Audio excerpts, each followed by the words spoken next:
Falcons haven't had a winning record since 2017. Yeah, that's brutal. Positives is, Penix is saying all the right things. This is what you want to hear. Like, yeah, obviously, like, you want to get to the playoffs. Yeah. You want to win a game. You want to do all these things. But also, like, the Bucs have kind of run the NFC South since Tom Brady, when he was there, when he left. They still have Kirk Cousins on that roster, on the bench. Have you been watching quarterback? A little bit. We touched on Kirk yesterday. Yeah. Interesting. So there's an interesting energy in that quarterback room. But can they?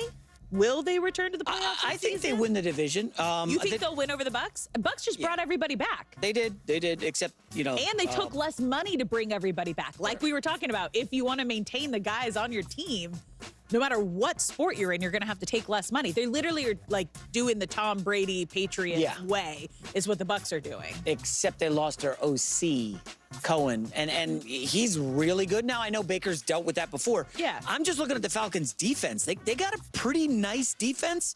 They got to just get after the quarterback. That's it. And they got two guys in the draft that they hope one of them can deliver. We'll see. I'll go Falcons over the Bucs in 9-8 versus 8-9. It's going to be close. I'm gonna take the Bucs over the Falcons. Yeah, I mean the Bucs have pulled it off the last 2 years. I'm pretty sure 3, maybe 3. Yeah. Yeah, But they're like good. I said, like since they've had Tom Brady, they've run that division. Yeah, even after he left. Yeah, I'm excited for the Bucs and the Falcons. Honestly, you guys know I'm super high on Michael Penix, and I've said this a million times. His first 3 games were actually better than Bo Nix's first 3 games and Jaden Daniels' first 3 games and Drake May's first 3 games by many, many metrics. And he played his first 3 games at the point of the season when it really, really mattered. And the Falcons were like, please be a good quarterback. We beg you, please, so we can, win and get to the playoffs. I mean, the amount of pressure and the situation that they just threw Penix in there was really ridiculous, and he absolutely passed with flying colors. That alone means something to me, absolutely. And so it's obviously the Falcons for years have not been a very well run team. That's totally fair to say, and if you're a Falcons fan, you have to know that very well. You got a front row seat to it all, but we know how calming of a presence a quarterback can be when you finally get the quarterback situation right. And it is interesting because I do think the Bucs have a nice roster. I really, really do. But there is this idea that someone like Baker Mayfield is 100% inevitable. I don't feel that way, and I get a lot of heat from Baker Mayfield fans for it. And I do think losing Liam Cohen, their OC, was a big loss, because when you actually really look at how that offense was run and the fingerprints of Liam Cohen and how it was different the year before with Baker Mayfield, like it's really night and day. And so I do think when you lose a coordinator like that, it's a gigantic question mark. Now, Baker Mayfield has proven his level of resilience without a shadow of a doubt. So it's not like it's a difference between like, oh, now you lost your coordinator, now you're going to like absolutely plummet and be a disaster. It's like, I'm not saying that either, but it still is a question mark when you lose a coach who I believe had a pretty big impact on the success of the season and especially the quarterback. And I'm excited to see what Michael Penix does with this man right here, Zach Robinson. Gonna be from the Sean McVay tree. He's gonna want to throw a lot, even though he's got some, a beast or so at running back. I don't think we've been able to really see what he's looking to do offensively, because last year especially was such a mess. In the beginning of the season, Kirk Cousins is kind of like, is he actually really healthy? What's going on? You're playing some tough defenses. The guy not only has he not played football in a while, but he was also still, has to get back in the swing of things. Then he gets some momentum, has a couple games where you're like, oh my gosh, like this is wild. And then it all completely falls apart, where Kirk Cousins just looks like he just, unfortunately, just loses the ability to throw the ball. And then you throw Penix in there, and you're like, all right, we got a rookie quarterback. Like, let's get to it, kid. Let's figure this out. And so you don't really get to see kind of what you're looking to do with Michael Penix. And this is where it is kind of a cool thing where Michael Penix, I don't know if defenses, right? You're not gonna be at the risk of like, oh well, defenses have film on you now and this or that. I mean, they got 3 games to look at. I don't think if there was anything concrete that you could be like, okay, we can use this. We know kind of how to get after Penix. So he's gonna kind of have that like rookie unknown, but also he still has had obviously a full season of sitting for the most part. But then 3 games where he played where they actually mattered. Like that's actually the really cool thing here. Like those games, even against a bad team like the Giants, it still was an important game. It's not like, oh, we're throwing you in there at the end of the season. We've already clinched the first round, or we've already clinched like a playoff spot, or we're already out of the playoffs. It doesn't matter. We're just gonna try to have some fun here. It was like, no, all hands on deck. We got to win these games. Doesn't matter who we're playing. Doesn't matter how bad the team is, how great the team is. And not only did they have the experience of playing some bad teams, you played a divisional round, you played a divisional team. You played a bad team, and then you played a great team that was, up and coming with their own great quarterback with Jaden Daniels and the Washington Commanders. And even that game, I think did that game go to overtime or it came down to the very last second? Whatever it was an awesome game.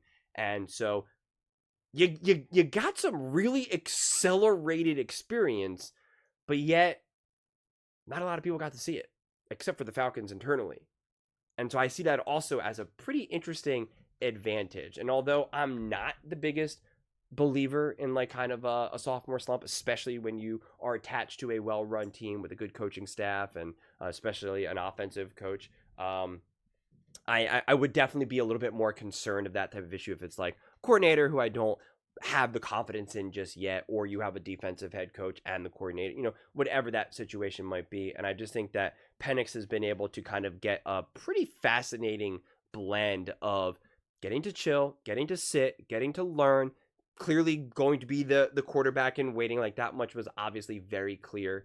There was no question mark about that. And then you got like real concrete experience, but done so in a way that, again, I really think it was just turbocharged from not only of just like, hey kid, this is what it's like to play in the NFL and in games that actually matter, right? Like, and against a bad team, a good team, and a divisional rival, like you got it all in 3 games. Like I think the Falcons will be able to legitimately build off that, and I think you've given enough now to your offensive coordinator, who will also be able to build off of that as well. Not to mention Penix now, because of those experiences, he has questions that he gets to ask. Now with that experience, he gets to now go to his coaching staff and be like, you know what threw me off a little bit? What about this? Or you know what? It was a huge difference when we played the Giants versus the Commanders. And like, when I saw this versus the Giants, and I thought I was going to see this in the Commanders, but it wasn't. Or like,